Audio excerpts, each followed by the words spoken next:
Hi hello ವೀಕ್ಷಕರೇ, ನಿಮಗೆಲ್ಲರಿಗೂ ನನ್ನ ಯೂಟ್ಯೂಬ್ ಚಾನಲ್ಗೆ ಸ್ವಾಗತ. ಇಚ್ಛಾ ಆಯುಷ್ ರೊಮ್ಯಾಂಟಿಕ್ ಪ್ರೇಮಕತೆ ಭಾಗ 12. ಇಚ್ಛಾಳ ಅಂಗೈ ಮಧ್ಯದಿಂದ ಅರೆ ವೃತ್ತಾಕಾರದಲ್ಲಿ ಚರ್ಮ ಕಿತ್ತು ರಕ್ತ ಬರುತ್ತಿತ್ತು. ಇಚ್ಛಾಳ ಕೈಯಲ್ಲಿ ರಕ್ತ ಕಂಡ ತಕ್ಷಣ ಆಯುಷ್ ಅವಳ ಕೈಯನ್ನು ಒತ್ತಿ ಹಿಡಿದ. ಬಳಿಕ ಅವಳ ಮುಖವನ್ನು ನೋಡಿದ. ಅವಳ ಕಣ್ಣುಗಳಲ್ಲಿ ನೋವು ಕಾಣುತ್ತಿತ್ತು. 2 ಹನಿ ಕಣ್ಣೀರು ಅವನ ಕೈಗೆ ಬಿತ್ತು. ತಾನು ಕೊಟ್ಟ ಪರ್ಫ್ಯೂಮ್ ಬಾಟಲ್ ಇಶಾ ಕೈಯಲ್ಲಿ ಕಾಣಿಸಿತು ಆಯುಷ್ಗೆ. ಇತ್ತ ಇಶಾಳನ್ನು ನೋಡಲು ಬಂದ ಹುಡುಗನ ಕಡೆಯವರು ಕಾರು ಹತ್ತುತ್ತಿದ್ದಂತೆ ಹುಡುಗ ಧೀರಜ್ ಹೇಳಿದ, ಅಮ್ಮ, ನೀನು ಏನು ಹೇಳ್ತಾ ಇದ್ದಿ, ಏನು ಮಾತಾಡ್ತಾ ಇದ್ದೀಯಾ ಅಂತ ಗೊತ್ತಿದ್ದು ಮಾತಾಡಿದ್ಯೋ ಗೊತ್ತಿಲ್ಲದೆ ಮಾತಾಡಿದ್ಯೋ ಗೊತ್ತಿಲ್ಲ. ಆದರೆ ನೀನು ಹೇಳಿದ್ದು ನನಗೆ ಒಂಚೂರು ಇಷ್ಟ ಆಗಲಿಲ್ಲ. ನಾವು ನೋಡೋಕ್ಕೆ ಹೋಗಿದ್ದು ಅಕ್ಕನ್ನ.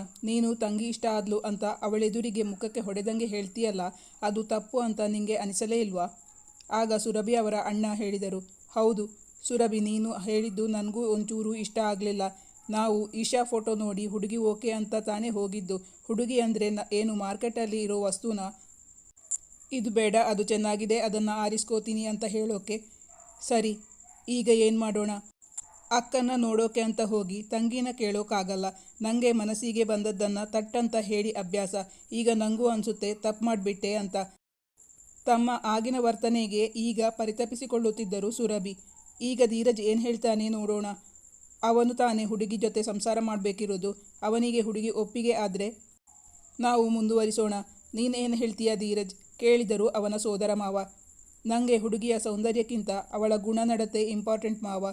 ನಿಮಗೆಲ್ಲ ಒಪ್ಪಿಗೆ ಇದ್ದರೆ ನನಗೆ ಇಶಾನ ಮದುವೆ ಆಗೋಕೆ ಯಾವ ಅಭ್ಯಂತರನೂ ಇಲ್ಲ. ಧೀರಜ್ ತನ್ನ ಮನಸ್ಸಲ್ಲಿರುವುದನ್ನು ಹೇಳಿದ. ನಮಗೆ ಒಪ್ಪಿಗೆ ಆದರೆ ಆದಷ್ಟು ಬೇಗ ತಿಳಿಸೋದು ಒಳ್ಳೆಯದು. ಮದುವೆಗೆ ಜಾಸ್ತಿ ದಿನ ಇಲ್ಲ. ನಾವು ಲೇಟಾಗಿ ನಮ್ಮ ಒಪ್ಪಿಗೆ ತಿಳಿಸಿದರೆ ಅವರಿಗೆ ಮದುವೆ ತಯಾರಿ ನಡೆಸೋಕೆ ತುಂಬ ಕಷ್ಟ ಆಗುತ್ತೆ. ಹಾಗಾದರೆ ನಾಳೆ ನಮ್ಮ ಒಪ್ಪಿಗೆ ಅಂತ ತಿಳಿಸೋದಾ? ಕೇಳಿದರು ಅವನ ಸೋದರ ಮಾವ. ಅವರು ಮರುದಿನವೇ ವಿಶ್ವನಾಥ್ ಅವರಿಗೆ ತಮ್ಮ ಒಪ್ಪಿಗೆಯನ್ನು ಸೂಚಿಸಿದ್ದರು. ಅವರ ಮೂಲಕ ಈಶ್ವರ್ ಅವರಿಗೂ ವಿಷಯ ತಿಳಿದಿತ್ತು. ಇತ್ತ ಆಯುಷ್ ಮನೆಯಲ್ಲಿ ಮದುವೆ ಇನ್ವಿಟೇಷನ್ ಕಾರ್ಡ್ ಕೊಟ್ಟು ಹೋದ ಬಳಿಕ ಆಯುಷ್ ಮತ್ತು ಅನಂತರಾಮ್ ಅವರ ನಡುವೆ ಮಾತುಕತೆ ನಡೆಯುತ್ತಿತ್ತು. ಇಚ್ಛಾ ಕೊಟ್ಟ ಅವಳ ಅಕ್ಕನ ಮದುವೆ ಆಮಂತ್ರಣ ಪತ್ರಿಕೆ ಎಲ್ಲಿದೆ ಕೊಡು ನೋಡ್ತೀನಿ, ಮಗನಲ್ಲಿ ಕೇಳಿದರು ಅನಂತರಾಮ್. ಆದರೆ ಆಯುಷ್ ಅದನ್ನಾಗಲೇ ಮುದ್ದೆ ಮಾಡಿ ಡಸ್ಟ್ಬಿನ್ನಿಗೆ ಎಸೆದಾಗಿತ್ತಲ್ಲ, ಎಲ್ಲಿಂದ ಕೊಡುತ್ತಾನೆ? ಡ್ಯಾಡ್, ಅದು ಇಚ್ಛಾ ಮದುವೆ ಅಲ್ವಾ? ಅವಳ ಅಕ್ಕನ ಮದುವೆಯಾ? ಅವಳಿಗೊಬ್ಬ ಅಕ್ಕ ಇರುವ ವಿಚಾರ ನನಗೆ ಇದುವರೆಗೂ ಗೊತ್ತೇ ಇರಲಿಲ್ಲ.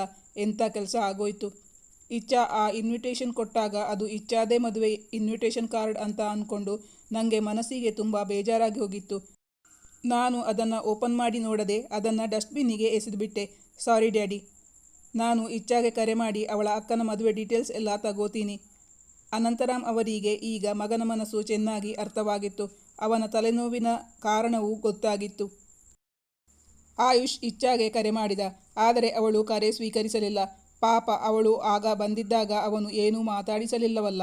ಮನೆಗೆ ಬಂದವಳಿಗೆ ಕುಡಿಯಲು ಒಂದು ಲೋಟ ನೀರು ಕೂಡ ಕೊಟ್ಟಿರಲಿಲ್ಲ ಆಯುಷ್. ಎಷ್ಟು ಬೇಸರಿಸಿಕೊಂಡಳೋ. ಈಗ ಆಯುಷ್ಗೆ ಅವಳನ್ನು ಮೀಟ್ ಮಾಡಬೇಕು ಎನಿಸಿತು. ಇಚ್ಛಾಗೆ ತನ್ನ ಬಗ್ಗೆ ಯಾವ ಭಾವನೆ ಇದೆ ಎಂದು ತಿಳಿಯಲೇಬೇಕು ಎಂಬ ಉತ್ಕಟೇಚ್ಛೆ ಉಂಟಾಗಿತ್ತು. ಅವನು ಇಚ್ಛಾಗೆ ಕರೆ ಮಾಡಿದ. ಯಾವ ಪ್ರಯೋಜನವೂ ಆಗಲಿಲ್ಲ. ಅವನಿಗೇಕೋ ಮನಸ್ಸಿಗೆ ನೆಮ್ಮದಿಯೇ ಇಲ್ಲ. ಒಂದು ವೇಳೆ ಅಕ್ಕನ ಮದುವೆಯಂತೆ ಇಚ್ಛಾ ಮದುವೆಯು ದಿಢೀರನೆ ನಿಶ್ಚಯವಾದರೆ? ಇನ್ನು ಸಮಯ ವ್ಯರ್ಥ ಮಾಡಬಾರದು. ಇಂದು ಹೇಗಾದರೂ ಮಾಡಿ ಅವಳ ಮನಸ್ಸಲ್ಲಿ ತನ್ನ ಬಗ್ಗೆ ಇರುವ ಭಾವನೆಗಳನ್ನು ತಿಳಿದುಕೊಳ್ಳಲೇಬೇಕು ಎಂದು ದೃಢವಾಗಿ ನಿಶ್ಚಯಿಸಿಕೊಂಡ ಆಯುಷ್. ಇಚ್ಛಾ ಫೋನ್ ಕರೆ ಸ್ವೀಕರಿಸುತ್ತಿರಲಿಲ್ಲವಲ್ಲ, ಆದ್ದರಿಂದ ಆಯುಷ್ ಅವಳ ಮನೆಯತ್ತ ಹೊರಟ. ಇತ್ತ ಇಚ್ಛಾ ಮನೆಯಲ್ಲಿ ಆಯುಷ್ನ ಮನೆಗೆ ಹೋಗಿ ಇನ್ವಿಟೇಷನ್ ಕೊಟ್ಟು ಬರುವಾಗ ಹೊಲಿಯಲು ಕೊಟ್ಟ ಮದುವೆಯ ಡ್ರೆಸ್ಗಳನ್ನೆಲ್ಲ ತೆಗೆದುಕೊಂಡು ಮನೆಗೆ ಹಿಂತಿರುಗಿದ್ದಳು ಇಚ್ಛಾ. ಅಮ್ಮ ನೋಡು, ನೀನು ಹೇಳಿದ ಕೆಲಸ ಎಲ್ಲ ಮಾಡಿ ಮುಗಿಸ್ಕೊಂಡೇ ಬಂದಿದ್ದೀನಿ. ಸ್ಟಿಚ್ ಮಾಡಿ ಆಗಿರೋ ಬಟ್ಟೆಗಳನ್ನೆಲ್ಲ ಮಧು ಆಂಟಿ ಕೊಟ್ಟಿದ್ದಾರೆ. ಇನ್ನು ಉಳಿದಿದ್ದು ನಾಳೆ ಕೊಡ್ತಾರಂತೆ. ಈಗ ಇಚ್ಛಾ ಓಡಾಡಲೆಂದು ಅಕ್ಕನ ಸ್ಕೂಟರ್ ತೆಗೆದುಕೊಂಡು ಹೋಗಿದ್ದರಿಂದ ಮನೆಗೆ ಬೇಗ ಹಿಂದಿರುಗಿದ್ದಳು. ಇತ್ತ ಇಚ್ಛಾಳ ಮನಸ್ಸು ಯೋಚಿಸುತ್ತಿತ್ತು. ಇಂದು ಆಯುಷ್ ಅವಳ ಬಳಿ ಏನೂ ಮಾತಾಡಿರಲಿಲ್ಲ. ಅವನು ಕೊಟ್ಟ ಪರ್ಫ್ಯೂಮ್ ಬಳಸದೆ ಹೋಗಿದ್ದು ಅವನ ಅಸಮಾಧಾನಕ್ಕೆ ಕಾರಣವಿರಬಹುದು ಎಂದೇ ಅಂದುಕೊಂಡಿದ್ದಳು ಇಚ್ಛಾ. ಅವಳು ಅದನ್ನು ಬಳಸದೆ ಹೋಗಲು ಕಾರಣ, ಅವಳು ಇಟ್ಟಲ್ಲಿ ಆ ಪರ್ಫ್ಯೂಮ್ ಬಾಟಲ್ ಇರಲಿಲ್ಲ. ಅದನ್ನು ಇಶಾ ತೆಗೆದು ಅಡಗಿಸಿಟ್ಟುಕೊಂಡಿದ್ದಳು. ಎಷ್ಟು ಹುಡುಕಿದರೂ ಬೆಳಗ್ಗೆ ಅವಳಿಗೆ ಸಿಕ್ಕಿರಲಿಲ್ಲ. ಆಗ ಗೀತಾ ಅವರು ಹೇಳಿದ್ದರು, ಇಚ್ಛಾ, ನೀನು ಬೇಗ ಹೋಗಿ ಅನಂತರಾಮ್ ಅವರನ್ನು ಇನ್ವೈಟ್ ಮಾಡಿ ಬಾ. ಆಮೇಲೆ ನಿಂಗೆ ತುಂಬ ಕೆಲಸ ಇದೆ. ನನ್ನೊಬ್ಬಳಿಂದಲೇ ಈ ಎಲ್ಲ ಕೆಲಸಗಳನ್ನು ಮಾಡೋಕೆ ಆಗ್ತಾ ಇಲ್ಲ. ಅಕ್ಕನ ಮದುವೆಗೆ ಬೇರೆ ಜಾಸ್ತಿ ದಿನ ಇಲ್ಲ, ಇನ್ನು ಒಡವೆ ಖರೀದಿಯೇ ಮಾಡಿ ಆಗಿಲ್ಲ ಎಂದು ಅವಳನ್ನು ಅವಸರಿಸಿದ್ದರಿಂದ ಅವಳು ಸಮಯ ವ್ಯರ್ಥ ಮಾಡದೆ ಹಾಗೇ ಹೋಗಿದ್ದಳು. ಒಡವೆ ಅಂಗಡಿ ಓಪನ್ ಆಗಲು ಇನ್ನೂ ಸಮಯವಿತ್ತು. ಆದ್ದರಿಂದ ಅವಳೀಗ ಫ್ರೀಯಾಗಿದ್ದಳು. ಪರ್ಫ್ಯೂಮ್ ಬಾಟಲನ್ನು ಹುಡುಕಲು ಹೊರಟಳು. ಈಶಾ ತನ್ನ ಬಟ್ಟೆಗಳ ಮಧ್ಯೆ ಅದನ್ನು ಅಡಗಿಸಿ ಇಟ್ಟುಕೊಂಡಿದ್ದಳು. ಕೊನೆಗೂ ಇಚ್ಛಾಗೆ ಅದು ಸಿಕ್ಕಿತು. ಅಷ್ಟರಲ್ಲಿ ಇಶಾ ಅಲ್ಲಿಗೆ ಬಂದಿದ್ದಳು. ಇಚ್ಛಾ ಆ ಬಾಟಲನ್ನು ತನ್ನ ಬೆನ್ನ ಹಿಂದೆ ಅಡಗಿಸಿಕೊಂಡಳು. ಅಕ್ಕನಿಗೆ ಸಿಗಬಾರದಲ್ಲ, ಅದಕ್ಕಾಗಿ. ಮಕ್ಕಳಿಬ್ಬರು ಪರ್ಫ್ಯೂಮ್ ಬಾಟಲ್ಗಾಗಿ ಕಿತ್ತಾಡುವುದನ್ನು ನೋಡಿ ಗೀತಾ ಅವರು ಅಲ್ಲಿ ಬಂದು ಹೇಳಿದರು, ಇಚ್ಛಾ, ಅದನ್ನು ನೀನು ಅಕ್ಕನಿಗೆ ಕೊಡು. ಇನ್ನೆಷ್ಟು ದಿನ ಅವಳಿಲ್ಲಿ ಇರ್ತಾಳೆ? ಹೇಗೂ ಮದುವೆಯಾಗಿ ಹೊರಟು ಹೋಗ್ತಿದ್ದಾಳಲ್ಲ, ಅವಳು ಇಷ್ಟಪಟ್ಟಿದ್ದಾಳೆ. ಆ ಪರ್ಫ್ಯೂಮ್ ಬಾಟಲನ್ನು ಅವಳಿಗೆ ಕೊಡು. ಅಮ್ಮ, ನನ್ನ ಎಲ್ಲ ಐಟಮ್ಸ್ನ ನೀನು ಅವಳಿಗೆ ಕೊಡು ಅಂತಾನೆ ಹೇಳ್ತಿ. ಆದರೆ ನನಗೆ ಯಾವುದೂ ಬೇಡವಾ? ಯಾರಿಗೂ ಕೊಡೋಕ್ಕಾಗಲ್ಲ. ಇದು ನಂದು, ನನಗೇ ಬೇಕು, ಹಠ ಹಿಡಿದಳು ಇಚ್ಛಾ. ಅಮ್ಮ ಯಾವಾಗಲೂ ಇಶಾ ಪರವಾಗಿ ಮಾತಾಡುತ್ತಿದ್ದುದು, ಎಲ್ಲವನ್ನೂ ಅವಳಿಗೆ ಕೊಡಲು ಹೇಳುತ್ತಿರುವುದು, ತನಗೆ ಯಾವುದೂ ಸಿಗುತ್ತಿರಲಿಲ್ಲ ಎಂಬ ಬಗ್ಗೆ ಬೇಸರವಿತ್ತು ಇಚ್ಛಾಗೆ. ಇಶಾಗೂ ಅದೇ ಪರ್ಫ್ಯೂಮ್ ಬಾಟಲ್ ಬೇಕಾಗಿತ್ತು. ಅದು ನನಗೆ ಬೇಕು, ಅದಕ್ಕಾಗಿ ನಾನು ಅದನ್ನು ಎತ್ತಿಟ್ಟಿರೋದು, ಹೇಳಿದಳು ಇಶಾ. ನನ್ನ ಐಟಮ್ಸ್ ಎಲ್ಲ ನಿಂಗೆ ಬೇಕು ಅಂದರೆ ಹೇಗೆ? ನೀನು ಗ್ರೀಡಿ ಪಿಗ್. ಇದು ನನಗೆ ಅಂತಾನೆ ಯಾರೋ ಗಿಫ್ಟ್ ಮಾಡಿರೋದು. ಇದು ನಂದು, ನಾನು ಯಾವ ಕಾರಣಕ್ಕೂ ಕೊಡೋಕ್ಕೆ ಆಗಲ್ಲ. ಇಶಾ ಅವಳ ಬೆನ್ನಿನ ಮೇಲೆ ಬಿದ್ದು ಬಗ್ಗಿ ಅವಳ ಕೈಯಿಂದ ಅದನ್ನು ಕಿತ್ತುಕೊಂಡಳು. ಪರವಾಗಿಲ್ಲ, ಅವರು ನಿಂಗೆ ಇನ್ನೊಂದು ಕೊಡ್ತಾರೆ. ಇದು ನಾನು ತಗೋತೀನಿ, ಅದನ್ನು ನನಗೆ ಕೊಡು. ಇಶಾ ತಂಗಿಯ ಕೈಯಲ್ಲಿದ್ದ ಪರ್ಫ್ಯೂಮ್ ಬಾಟಲನ್ನು ಬಲವಂತವಾಗಿ ಅವಳ ಕೈಯಿಂದ ಕಿತ್ತುಕೊಂಡಳು. ಅದೇನು ಉಗುರು ಬೆಳೆಸ್ತೀಯಾ ನೀನು? ನೀನೇನು ಹುಲಿನಾ ಚಿರತೆನಾ? ಅಬ್ಬಾ, ನನ್ನ ಕೈ ಚರ್ಮ ಕಿತ್ತೋಯ್ತು, ಕೂಗಿದಳು ಇಚ್ಛಾ. ತನ್ನ ಕೈಯನ್ನು ಬಿಡಿಸಿಕೊಂಡಳು. ಅವಳ ಅಂಗೈಯಿಂದ ರಕ್ತ ಸೋರುತ್ತಿತ್ತು. ಅಷ್ಟರಲ್ಲಿ ಮನೆಯ ಕರೆಗಂಟೆ ಸದ್ದಾಗಿತ್ತು. ಸಾರಿ ಇಚ್ಛಾ, ನಾನು ಬೇಕು ಅಂತ ಮಾಡಿದ್ದಲ್ಲ. ಏನೋ ಆಕ್ಸಿಡೆಂಟು. ನಾನು ನನಗೆ ಬೇಕು ಅಂತ ಅಡಗಿಸಿಟ್ಟಿದ್ದೆ. ಮತ್ತ್ಯಾಕೆ ಅದನ್ನು ತೆಗೆಯೋಕೆ ಹೋಗಿದ್ದು? ಇಚ್ಛಾಳ ಕಣ್ಣುಗಳು ತುಂಬಲಾರಂಭಿಸಿದವು. ಅವಳು ಅಲ್ಲೇ ಇದ್ದ ವಾಶ್ ಬೇಸಿನ್ನಲ್ಲಿ ತನ್ನ ಕೈಯನ್ನು ತೊಳೆಯುತ್ತಿದ್ದಳು. ಹೊರಗೆ ಕರೆಗಂಟೆ ಸದ್ದಾಗುತ್ತಿದ್ದಂತೆ ಗೀತಾ ಅವರು ಮನೆ ಬಾಗಿಲು ತೆರೆಯಲು ಬಂದರು. ಬಾಗಿಲ ಮುಂದೆ ಇದ್ದವನು ಆಯುಷ್. ಅವನನ್ನು ಮನೆಯೊಳಗೆ ಕರೆದರು. ಮನೆಗೆ ಬಂದವರು ಯಾರೆಂದು ನೋಡಲು ಅಕ್ಕ ತಂಗಿಯರಿಬ್ಬರು ರೂಮಿನಿಂದ ಹಾಲ್ಗೆ ಬಂದಿದ್ದರು. ಇಚ್ಛಾಳ ಅಂಗೈ ಮಧ್ಯದಿಂದ ಅರೆ ವೃತ್ತಾಕಾರದಲ್ಲಿ ಚರ್ಮ ಕಿತ್ತು ರಕ್ತ ಬರುತ್ತಿತ್ತು. ಇಚ್ಛಾಳ ಕೈಯಲ್ಲಿ ರಕ್ತ ಕಂಡ ತಕ್ಷಣ ಆಯುಷ್ ಅವಳ ಕೈಯನ್ನು ಒತ್ತಿ ಹಿಡಿದ. ಬಳಿಕ ಅವಳ ಮುಖವನ್ನು ನೋಡಿದ. ಅವಳ ಕಣ್ಣುಗಳಲ್ಲಿ ನೋವು ಕಾಣುತ್ತಿತ್ತು. 2 ಹನಿ ಕಣ್ಣೀರು ಅವನ ಕೈಗೆ ಬಿತ್ತು. ತಾನು ಕೊಟ್ಟ ಪರ್ಫ್ಯೂಮ್ ಬಾಟಲ್ ಇಶಾ ಕೈಯಲ್ಲಿ ಕಾಣಿಸಿತು ಆಯುಷ್ಗೆ. ತಾನು ಕೊಟ್ಟ ಪರ್ಫ್ಯೂಮ್ ಬಾಟಲ್ ಇಷ್ಟಕ್ಕೆಲ್ಲ ಕಾರಣವಾಯಿತಲ್ಲ ಎಂದು ಬೇಸರವಾಯಿತು ಆಯುಷ್ಗೆ.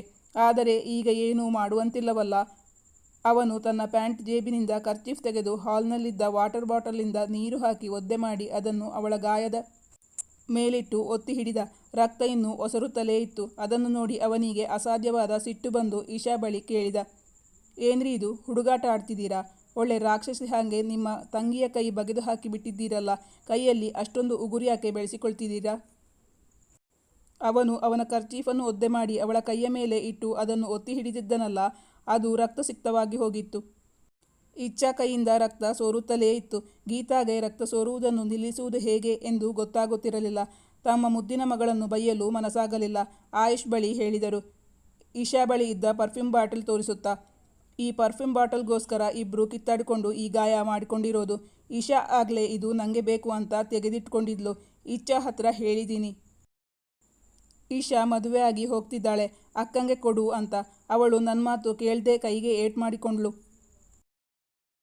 ಗೀತಾ ಅವರು ಹಾಗೆ ಹೇಳಿದಾಗ ಆಯುಷ್ನ ಮುಖ ಗಂಭೀರವಾಯಿತು. ಆಯುಷ್ ಮುಂದೆ ಇದನ್ನೆಲ್ಲ ಹೇಳಿದ್ದು ಇಚ್ಛಾಗೆ ಅವಮಾನವಾದಂತಾಗಿತ್ತು. ನೋವು, ನಿರಾಸೆ, ಅವಮಾನದಿಂದಾಗಿ ಇಚ್ಛಾಳ ಕಣ್ಣುಗಳಲ್ಲಿ ನೀರು ತುಂಬಿ ಹರಿಯುತ್ತಿತ್ತು.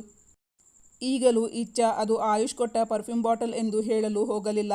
ಇಚ್ಛಾಳ ಕಣ್ಣು ಅಕ್ಕನ ಕೈಲಿದ್ದ ಪರ್ಫ್ಯೂಮ್ ಬಾಟಲ್ನ ಮೇಲಿರುವುದು ಆಯುಷ್ನ ಗಮನಕ್ಕೆ ಬಂತು. ಅವಳೇಕೆ ಇಂದಾಗ ಬರುವಾಗ ಪರ್ಫ್ಯೂಮ್ ಹಾಕಿಕೊಂಡು ಬಂದಿಲ್ಲ ಎಂಬುದು ಅವನಿಗೆ ಅರಿವಾಯಿತು. ತಾಯಿ ಅದನ್ನು ಅಕ್ಕನಿಗೆ ಕೊಡು ಎಂದ ಮೇಲೂ ಅದಕ್ಕೋಸ್ಕರ ಅಕ್ಕನ ಬಳಿ ಕಿತ್ತಾಡಿದ್ದಾಳೆ ಎಂದರೆ ತಾನು ಕೊಟ್ಟ ಪರ್ಫ್ಯೂಮ್ ಬಾಟಲ್ ಅವಳಿಗೆ ಇಷ್ಟವಾಗಿದೆ ಎಂದಾಯಿತಲ್ಲ. ಆದರೆ ಅದರಿಂದಾಗಿಯೇ ಇಚ್ಛಾ ನೋವು ಅನುಭವಿಸುವಂತಾಯಿತು. ಆ ಪರ್ಫ್ಯೂಮ್ ಬಾಟಲಿಂದಲೇ ಇಷ್ಟೆಲ್ಲ ಆಗಿರೋದಲ್ವಾ? ಇಬ್ಬರಿಗೂ ಬೇಡ, ಅದನ್ನು ಇಲ್ಲಿ ಕೊಡಿ ಎಂದು ಇಶಾಳ ಕೈಯಿಂದ ಅದನ್ನು ಪಡೆದುಕೊಂಡು ತನ್ನ ಪ್ಯಾಂಟ್ ಜೇಬಿನೊಳಗೆ ತೂರಿಸಿಕೊಂಡ ಆಯುಷ್. ಬಳಿಕ ಗೀತಾ ಅವರತ್ತ ತಿರುಗಿ ಹೇಳಿದ, ಆಂಟಿ, ಮನುಷ್ಯನ ಉಗುರು, ಹಲ್ಲು ಪ್ರಾಣಿಗಳದ್ದಷ್ಟೇ ಕೆಟ್ಟದ್ದು. ಇಚ್ಛಾಗೆ ಒಂದು ಟಿಟ್ವ್ಯಾಕ್ ಇಂಜೆಕ್ಷನ್ ಕೊಡಬೇಕು, ಇಲ್ಲಾಂದರೆ ಸೆಪ್ಟಿಕ್ ಆಗುತ್ತೆ. ರಕ್ತ ಸೋರ್ತಿರೋದು ನಿಲ್ತಾ ಇಲ್ಲ. ಆದ್ದರಿಂದ ನಾನು ಇಚ್ಛಾನ ಆಸ್ಪತ್ರೆಗೆ ಕರ್ಕೊಂಡು ಹೋಗ್ತೀನಿ. ಆಯುಷ್ ಈಗಲೂ ಇಚ್ಛಾಳ ಕೈಯನ್ನು ಒತ್ತಿ ಹಿಡಿದೇ ಇದ್ದ. ಇಚ್ಛಾ ಆಯುಷ್ನತ್ತ ನೋಡಿದಳು. ತನ್ನ ಬಗ್ಗೆ ತಾಯಿಗೆ ಇಲ್ಲದ ಆತಂಕ ಇವನಿಗಿದೆ. ತಾಯಿ ಈಗಲೂ ಅಕ್ಕನ ಪರವಹಿಸಿ ಮಾತಾಡುತ್ತಿರುವುದು ಕೇಳಿ ಇಚ್ಛಾಳ ಮನಸ್ಸಿಗೆ ತುಂಬ ನೋವಾಗಿತ್ತು.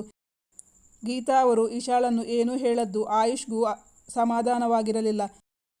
ಆದರೆ ಅವನು ಏನೂ ಹೇಳಲು ಹೋಗಲಿಲ್ಲ. ತುಂಬ ನೋವಾಗ್ತಿದೆಯಾ ಇಚ್ಛಾ ಕೇಳಿದ. ನಿನ್ನ ಡಾಕ್ಟರ್ ಹತ್ತಿರ ಕರ್ಕೊಂಡು ಹೋಗ್ತೀನಿ, ಬಾ ಹೋಗೋಣ. ಡಾಕ್ಟರ್ ಹತ್ರ ಹೋಗ್ಬರ್ತೀವಿ ಆಂಟಿ, ಗೀತಾ ಅವರ ಬಳಿ ಹೇಳಿದ. ಇಚ್ಛಾಳ ನೀರು ತುಂಬಿದ ಕಣ್ಣುಗಳೇ ಅವನಿಗೆ ಉತ್ತರಿಸಿದವು. ಇಚ್ಛಾ ಮತ್ತು ಆಯುಷ್ ಅಲ್ಲಿಂದ ಡಾಕ್ಟರ್ ಕ್ಲಿನಿಕ್ಗೆಂದು ಹೊರಟರು. ಮುಂದಿನ ಸಂಚಿಕೆಯಲ್ಲಿ ಮುಂದುವರಿಯುತ್ತದೆ. ವೀಕ್ಷಕರೇ, ಈ ಕತೆ ನಿಮಗೆ ಇಷ್ಟವಾಗಿದ್ದಲ್ಲಿ ಲೈಕ್ ಮಾಡಿ, ನಿಮ್ಮ ಫ್ರೆಂಡ್ಸ್ ಜೊತೆಗೆ ಶೇರ್ ಮಾಡಿ ಮತ್ತು ನಮ್ಮ ಚಾನಲನ್ನು ಪ್ಲೀಸ್ ಸಬ್ಸ್ಕ್ರೈಬ್ ಮಾಡಿ. ನಿಮ್ಮ ಅನಿಸಿಕೆ ಅಭಿಪ್ರಾಯಗಳನ್ನು ಕಮೆಂಟ್ ಮಾಡಿ.